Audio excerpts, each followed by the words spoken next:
La Loterie nationale de Côte d'Ivoire vous offre la revue de presse du jour. Bonjour à tous, heureuse de vous retrouver pour le dernier numéro de la semaine. Ambiance chaotique jeudi à l'Assemblée nationale kényane, des échauffourées pour le vote d'une loi sur la sécurité barre Œil d'Afrique à sa une. La loi controversée visant à renforcer la sécurité au Kenya a certes été adoptée, mais les conditions du vote restent à désirer. Selon le confrère, entamé dans la matinée, le vote a rapidement été suspendu, puis à nouveau après un début de pugilat entre députés.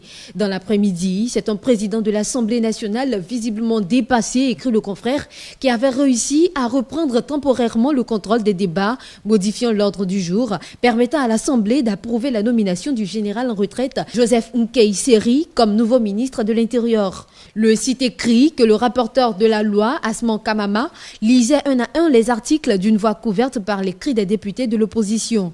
Seule la majorité répondait oui, sous les huées de l'opposition adoptant la centaine d'articles et de nombreux amendements à un rythme effréné et réussissant à conclure le vote avant 18h30 à heure limite pour cette session extraordinaire. Le projet de loi porte de 90 à 60 jours la durée de garde à vue des suspects d'actes terroristes, allonge les peines de prison et facilite les écoutes téléphoniques.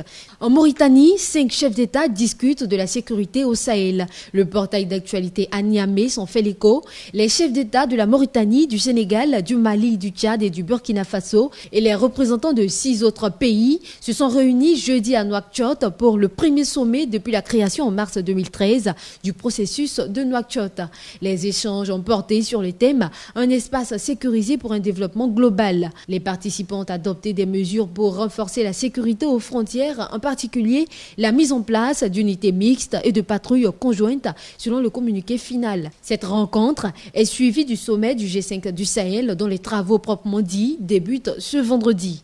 4 ans après la fin de la dictature de Zine El Abidine Ben Ali, une nouvelle étape majeure de la transition démocratique tunisienne se jouera dimanche avec le deuxième tour de l'élection présidentielle. Une élection historique dans un climat très tendu placarde le site Africa Time à sa une. C'est en effet la première fois que les Tunisiens élisent librement leur chef d'État alors que l'ex-dictateur se faisait réélire régulièrement avec des scores excédant les 90%, rapporte le confrère. Une campagne électorale très tendue, comme l'illustrait la présence importante de forces de l'ordre à Tunis. Dans la course pour le fauteuil présidentiel, le président sortant Monsef Marzouki, le chef du parti anti-islamiste Nida Tounes, Béji Caïd Essebsi, sorti vainqueur des législatives.